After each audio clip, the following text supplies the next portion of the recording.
संजय राऊतांचा काल फोन आला. मी त्यांना म्हटले की माझा नंबर कुठून मिळाला. तर म्हणे काकासाहेब तुमचा नंबर मला मिळू शकतो.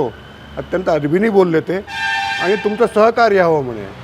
म्हटलं संजय तू हिंदू आहे मी हिंदू, तू रामभक्त मी रामभक्त, तर रामरक्षा म्हणण्याकरता कोणाची परवानगी घ्यायची काही गरज नाही आहे.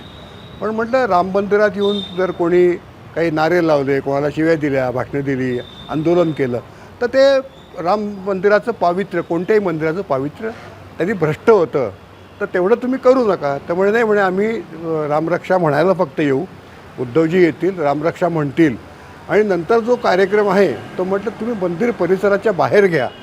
कारण रस्त्यावर जर कार्यक्रम घ्यायचा असेल तुम्हाला तर काल युवा सेनेचे काही लोक आणि शिवसेनेचे काही जे उबाटाचे लोक ते आले होते.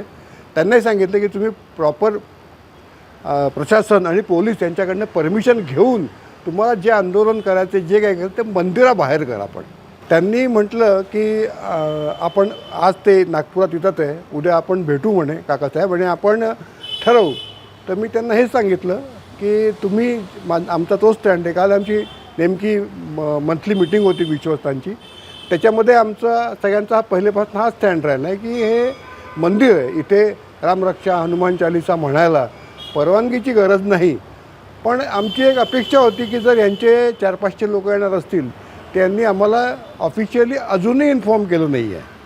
त्यांचं पत्र काही नाही. काल संजय राऊतचा फोन फक्त आला मला. पण इथे जर एखादा तेव्हाच कार्यक्रम राहिला असता, दोन्ही कार्यक्रम क्लॅश झाले असते, तर केव्हाही कार्यक्रम घ्यायचा असेल आणि तो जर 500-700, 1000-2000 लोकांचा असेल तर त्यांनी आधी कळवायला हवं होतं, अशी फक्त आमची अपेक्षा आहे.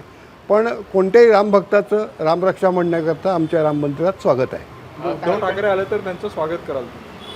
नाही, रामभक्तात राम मंदिरात जोही येतो त्या सगळ्यांचं स्वागत होतं.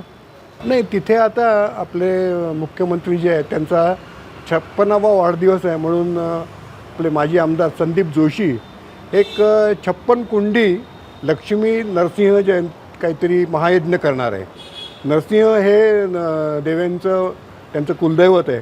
त्याच्यामुळे 56 जातीचे लोक 8:30 ते 11:30 शनिवारी तिथे 22 तारखेला 22 जुलैला बसून तिथे यज्ञ करतील आणि मग 12 वाजेनंतर त्याची तिथे पूर्णाहुती होऊन महाप्रसाद होईल. तर त्याच्याकरता कदाचित नितीन गडकरी येऊ शकतात. तर त्यांना विचारलं मी मंदिरात येणार असाल तर आम्हाला तुम्ही परवानगी मागा, कारण म्हणजे हा नियम सगळ्यांकरताच आहे. पण ते म्हणे आम्ही मंदिरात कोणीच येणार नाही आहे, आले तर लोक दर्शनाला येतील पण त्याचा काही उत्सव किंवा कार्यक्रम आमच्या मंदिरात होणार नाही.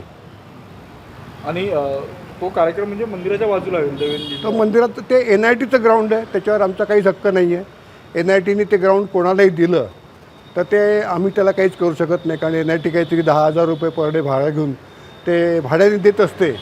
त्याच्यामुळे तिथे विविध कार्यक्रम नेहमीच होत असतात. पण तो कार्यक्रम 22 तारखेला तो 22 जुलैला, कारण 22 जुलैला वाढदिवस आहे देवेंचा. आणि त्या संदर्भात भाजपकडून तुम्हाला कुठली परवानगी मागण्यात आलेली नाही? नाही, कारण आमच्या परवानगीचा प्रश्नच नाही ना, कारण ते ग्राउंड आमचं नाही आहे. तर शिवसेनेने त्या जागेवर मांडली तरी तो त्यांचाच विषय.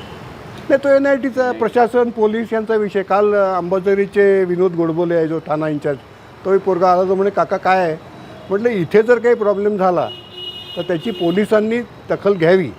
तर तुम्ही तुमचा इथे बंदोबस्त ठेवला पाहिजे. हिंदीमध्ये